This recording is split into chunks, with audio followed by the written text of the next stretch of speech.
So there has been a lot of information circulating about the extravagancy of the office of the speaker. Yeah. Not just the office of the speaker, the deputy speaker, but the parliament as well. By the way, there's a time we read an article called "The Parliament is the bribe," actually. But taking away from that, I think to me that is not very surprising because we have seen a recent when the MPs met the president, he was promising them 100 million. We are also seeing that the speaker increased her per diem from 900, from $900 to 5,000, yeah, and her deputy to 4,500. 4,500. So I don't know, is this like a question of priority? I think people in leadership here in Uganda, they do not like their priorities. We need to question their priorities, because you cannot tell me that we have these poor roads. Actually, Uganda is ranked among the first countries where people are dying every day because of bad roads. We record so many deaths just from poor roads, road accidents and all that. And then look at the intern medical personnel. Like they are still, they are not paid. They have always wanted to be paid. They are always demanding to be paid, but there is no money. They always tell us there is no money, but there is money to buy a Rolls Royce. And also, like, let's talk about the education. Yeah, someone would say that the speaker has been kind enough to construct a school in Bukedia for her people, but I don't know how much the tuition or the school fees is, because I think the last I saw it was around 700,000 Ugandan shillings. Yeah, that was like in a TikTok It's video. not a free, like it's not a government school. It's not free. So do you have think personal, like it's investment, business? like a business? It's not for Ugandans. So should we say that even when our leaders are corrupt and they choose to invest in service delivery, yeah, projects of the sort, they aren't really for the people? Because I would imagine if I'm constructing a school in my home district, first thing I would have in mind is, are my people able to afford the education that I'm putting for them? Obviously, the education has to be up to standard. Yeah. But well, also we believe that the person of the speaker would have certain connections, people who could come in, give in donations, and we are seeing young children or people in community being able to access schools, education actually, at a fairly affordable, price. But now, yes, you've constructed a school in your home district, very good school, it has a swimming pool and all that, but it doesn't meet the standards of the normal people. So it is more like, it is about me, like, we were talking about policies and how people sit in these nice rooms, cornered rooms, and the policies they are designing are policies. Rooms and the policies are people of who can afford the coffee, those luxurious kind of stuff. So I mean, I tell people, for a government that sat down and thought that people in Karamoja need iron sheets, it would be quite delusional of us to sit here and think that the Speaker of Parliament would be quite considerate. Well, she has had investments and invest well for the people, what is affordable for us, but also not throw it to our face. Yeah, you have the money to buy a Rolls Royce, but why buy it and then you're flaunting it? It's all over the news yet. We have children on the streets who are starving. And also, we have no medicine in the hospitals. People are dying because of poverty. People are dying because of hunger. Even where she comes from, Bukedia, we have so many cases of hunger and poverty. People are dying because they don't have food. They don't have enough food. But the Speaker of Parliament comes from that very district, But she has just bought a car that is worth billions of money, Ugandan shillings. So I don't know if we sit down and then question this woman, Anita Mongo, about her expenditure. And I don't know why they don't give us, like, we have the right to access the information in position of the state. They should give us her expenditure. We need to look into it and be like, and critique it. But, well, I mean, of recent, we also got to know that our MPs are educated. You understand? When you looked at the flyer that came out, it showed the number of PhDs, the number of masters we have, and it's a very huge disappointment. And what actually translated for me is we don't have an issue of quality education when it comes to the leaders that we have elected, because we've also had people who say that leaders are a reflection of their people. Yeah, but I mean, we've elected fairly educated leaders. We've elected them, put them to parliament, and now these leaders, when they go to parliament, they're thinking of elite policies, not policies that actually benefit the people. So is it like a morality issue, like integrity?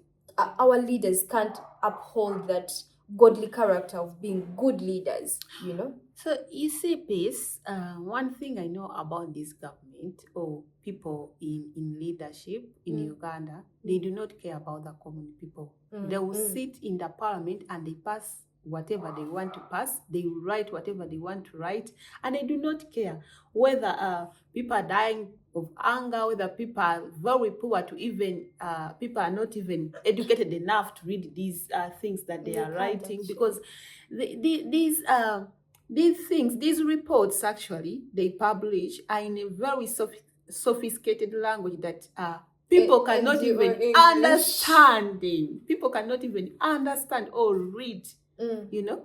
So this is also the way they hide information from people. And you talked about the parliament having a lot of degrees and PhDs and all that, masters and all that.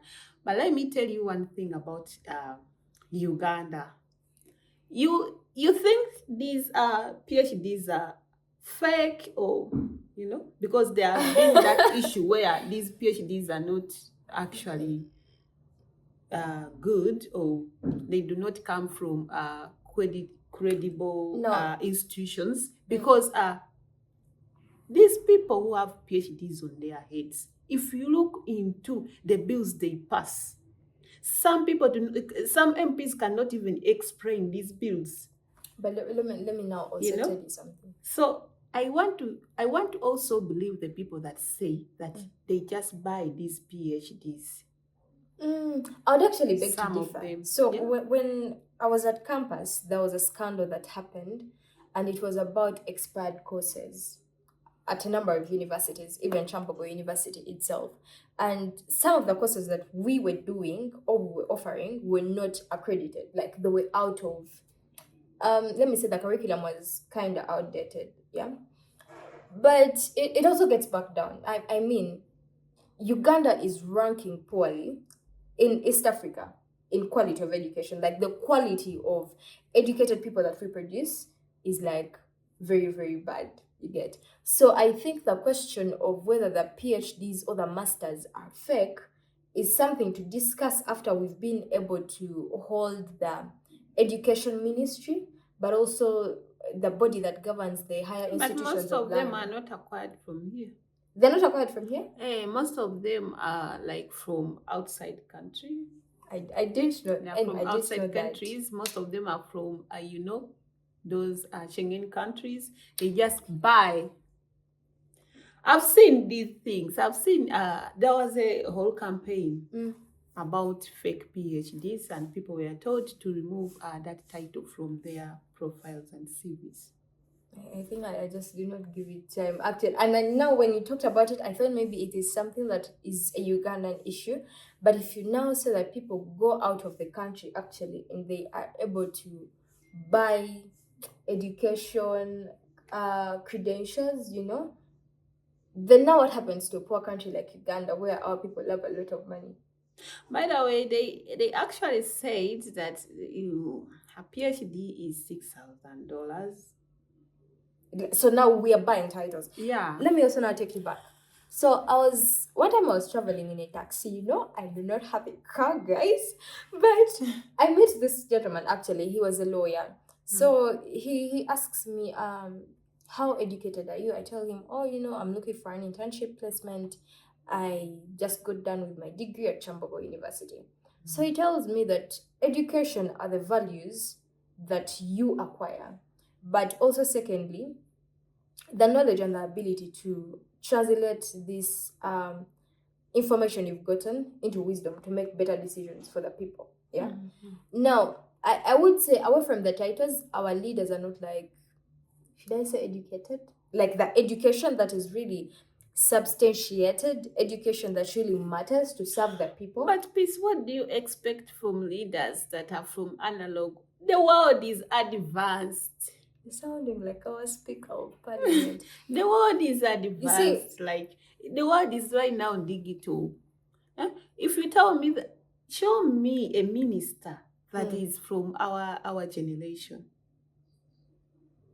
Name one that is from our generation. Okay, let's talk about Fiona. Yeah. I was going I know you were going to talk about Fiona. I was actually and looking the other for her. girl, I think. And Anita? There's that name. So I don't think, when these girls join, when most of them, I will not say these girls, but ladies. Yeah, when these ladies join these grown people, that clique of, yeah, the ruling caucus, should I call them like that? So they start reasoning like them. That's why I disagree with someone who says that I will join the government and change things from within. Within the system. Yeah, because we've seen so many brilliant people joining the government and then they turn out to be something very different. Actually, they turn out to be worse than those that they formed there. What I'm getting from you is it can be hard for you to change the system, but the system can change it if you choose to get into it. If you choose to get into it. And if you still believe that you can change the system from within, then we shall see you on the same table with our oppressors. So because they master the art of changing you, they know you cannot change them. But I also mean, in a system of democracy, if I'm just one person and then they say it's majority rule and the other 300 plus MPs, even if I'm a good MP, and probably I'm NRM, and the others are going to take 100 million and vote yes, even if I say no, nothing is going to change. That would be like the defense of someone. With your no. Peace, you can stand on your no. You stand for what you believe in, even if you stand alone. Be ready to stand alone. Anyway. Because let me tell you, we've seen so many brilliant young people joining the government, and then we are like, oh, if that one joins, I think maybe they will change things. But then before you know, this person starts speaking the same language with the oppressors. The person who used to oppose now is defending the same things that they used to oppose.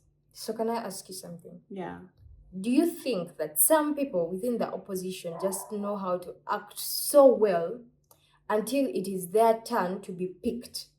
You understand? I mean, people like Chris Variomonsi was a very outspoken person. People like Anita Mong were in the opposition. People have mastered the art of, flaunting themselves so well so that they can be picked by the dictator. So they masquerade like everyone is trying to audition. But I'm not saying all of them. Yes, obviously not all of them, but I mean, should we say that for the bigger percentage, it's like they're auditioning for the gallery, they're auditioning to be picked by the dictator, and when they get there, sometimes we feel like, oh, probably they've not had, like, their political parties do not have a future, but when this boy in their political parties... But if you look at the history of the people, the names you're giving me, these people were just, marketing themselves so well. And even actually now, if you're the type of a person who can sit down and watch some young people, you'll see people who are marketing themselves so well. Like, it's like a thing of advertising yourself, where you can go and display yourself like you're radical, you're this, you can change this country, you have so many ideas and all that. And then when you do it very well, they call for you, like they send, they have people they send to you, and then they take you. Before we know, the ideas that you had are all lost. They vanished. Like, I call it evaporation. They evaporated. Now you start speaking the same language with the oppressor. You find that people start even defending the same things they that used they not- used to fight. You find an MP, a member of parliament, saying, "You people, you think things are easy." Just because they cross to you know, to the ruling party. to the ruling party, they start questioning you. Like when you start holding them accountable, they question you. You think things are easy. You don't know what's happening. It's not easy to change things. It needs process. But when they were like talking to you before, they were like, "We shall change these things." They had a lot of they had ideas. They used to explain things. They used to So do you think sell ideas that are so good, but when they join the ruling party, everything evaporates. I don't know what happens. I don't know, maybe it's like a cult that brain watches people. I don't know. Actually, me, I would say is that systems retain themselves, and I also ask young people this question of, you see, it's not like Uganda has not been at turning points, yeah? We've had change of leadership. I mean, it's only because that this current government has been able to keep their place in power for so long. But Amin came, and to most of the Ugandans, he sounded like a well-intentioned man, yeah? Obote came, when you actually get to read some of the policies he suggested, like the Common Man Charter, you get to realize that these are men who had the heart of the heart of Ugandans actually in their heart. When you also listen to the rhetoric of our president currently in the 80s, you'd feel like these are young men who are going to change this country, yes, yeah. But now, 40 years down the road, we are now comparing. We are stuck. Yeah. No, that's thing I was talking about the same thing with my colleague from another country, because they are also facing the same. My colleague from Zimbabwe. I think when these leaders get into power, first of all, the people you've talked about, like Museveni, was an activist, a radical one, the person who used to defend human rights, but right now is violating them. So when they get into power, they feel like if you bring development, if you work on these issues, that if you work on these things, people are going to become more informed. People are going to start fighting you. If you make people rich, they are going to start fighting you. If you work on the roads, people are going to do their businesses, become rich, and then they start fighting you. So can I ask you So something? they have designed this whole system. When they come into power, they design the system not to favor you, the citizens, but to favor So them. can I ask? To find all possible ways to keep themselves in power. Keep the people poor so that you can stay in power for so long. You know what I would think about that? I would think that politics is our issue. Like, what Africa and Uganda needs at the moment is leadership, not politicians. Yeah. You understand? Yeah. Now we are having people who masquerade as leaders, and they want to self-sustain themselves and the system, to enrich themselves and eat. Yet in actual sense, they are meant to be there to serve, play their role, let other leaders also come in and see this country grow. Because I also think that maybe our leaders don't think about the fact that nations live longer than them, yeah? That I am here to serve my purpose, and then other young people, other leaders are meant to come in. You get? So is it like we are having a problem of politics, yet in actual sense we should be focusing on leadership? Yeah, because Ugandans, first of all, let me tell you, I think Uganda as a country, and Ugandans, we are not politically mature. We cannot. Please don't laugh about No. No, because I mean, when you talk about politics, people are quoting for you things like 48 laws of power, never outshine your master. And I'm telling people, we don't need those books, yeah? We need leadership. We want people to come serve. We don't want people who are coming to eat, who know how to worship actually the leader in power, to give them 100 people million. in Uganda leaders in Uganda don't come to serve. They come to serve themselves. They don't come to serve the citizens. They come to serve themselves. That's why even Ugandans have normalized it. Don't eat more than your leader. Don't do what? How do they say it? Oh, you don't outshine your master. Like Don't outshine your master. Shouldn't. Meaning that Ugandans have also accepted. They are normalizing it right now because they know Museveni is doing what? He's doing it a lot. Now Anita shouldn't outshine her. Oh, if she outshines the master, he'll kick her out. He'll kick her out. So they have accepted the defeat. They have accepted that actually Museveni should be the master. You know? I think when we normalize... should be the only one shining in corruption and all that. So Anita Mongo should just be out there stealing but not flaunting it in people. You know? If you read these tweets and posts, you find out that Ugandans are actually telling Anita Mongo that steal and steal, but don't show Museveni that you are stealing. And then they are even giving examples, meaning that they are informed, they know these things. They know that there is corruption, they know that leaders are eating the country's worth, they know everything, but they have just decided to, to normalize it, even advising their leaders that don't eat too much than your master. Don't float it. If you're stealing too much, then don't outshine your master. They have embraced it. Yeah, but well, anyway, the only thing that I would tell young people out there is I think we should focus more on leadership more than politics.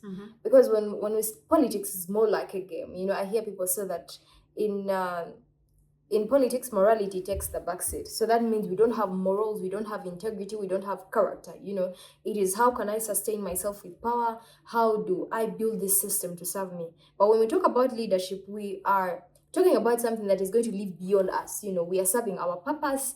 We are establishing and building a country that is going to live for our generations to come. So I think we should now focus on leadership. Also for the young people who listen to these things, those ones who are advising people to not outshine their masters. If you're given an opportunity, you would also be the same people playing to the whims of the gallery. You don't want to outshine your master. Yeah, but you're doing it. So it's the politics of self-preservation, actually. Yeah? How long can I stay in this thing? I feel like Ugandans should, this information and the anger you are showing Anita Mongo. I think it should be... It's misdirected? It's misdirected, and it should be channeled to the right person or to the right group. I'm not saying that you do not call out Anita Mongo. You have to. But if you look around, there are so many leaders in our country who are living a very luxurious life. And if you look at their children, they are driving these cars. And if you sit very well and sit down, you'll find out that maybe this woman is being set up. Who is actually giving us this information? In the patriarchy, there is no VIP. Who is actually giving us this information? Why is the information coming out right now? I heard that this car was bought in March or Feb.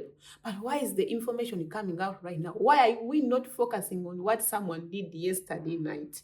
Why are we focusing?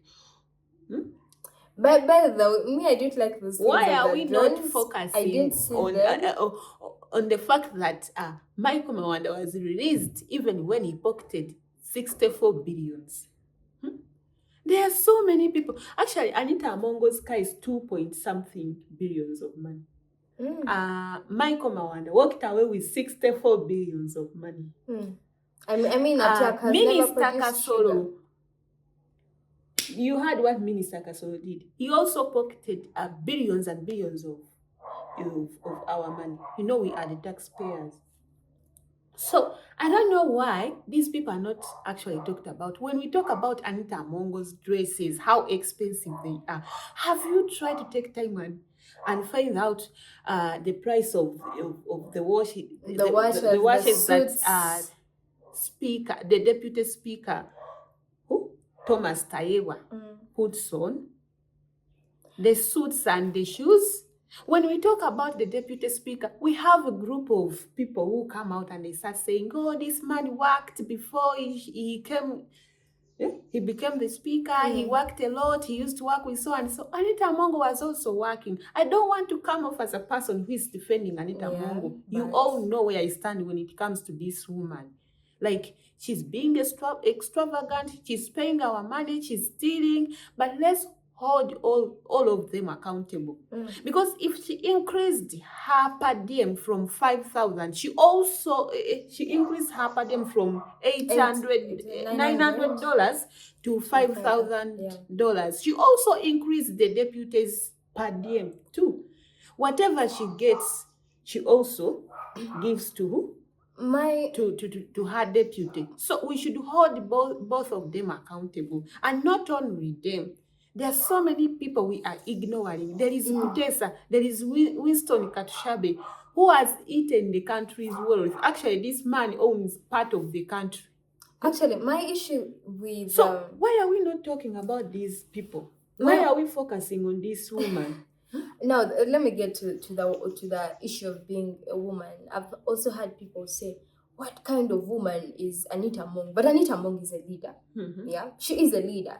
And I think regardless of gender, these people should be addressed as leaders. But now when people are talking about people like Anita Among, that's when you're going to hear cards like, what kind of mother is she? Women are meant to be mothers and all that. In an actual sense, in a patriarchal kind of leadership, where I tell people that to me it's a system of inequality more than it is about male dominance, is that even women who are part of this system, they think they are one. Actually, they think they have a place, yet in actual sense, they do not. Yeah. So what happens is that they try to shed a picture of Uganda can never have a female president. I mean, look at the leaders you're having. Look at the prime minister. Look at the speaker. You know, she's very extravagant. I mean, she is a mother, but she would have done better. You get that kind of rhetoric is what goes on. Yet in actual sense, when we are now confronting male leaders, it is not a thing of what kind of father is he? Yeah, what kind of man is he? It is what kind of leader is he? He's not worthy to be a leader. Yeah. Theirs is limited to leadership. So I think that I would actually beseech women leaders like Anita Among they to actually do better. Never go for their kids. They have gone for Anita's kids, everyone. Thank you very much. But they never go for Tayeba's kids. They never go for his wife. They never go for his mother. They don't even question what type of a husband he is. But when it comes to a woman, what type of a wife he is, a mother, whatever. So we need to actually, we are not, I know people are going to say we are defending Anita. No. But the thing is this, I think Anita Among, as a lady, as a woman, because that's something that can't be taken away from her, she must do better to represent women. Yeah. Anita Among shouldn't hold a public office.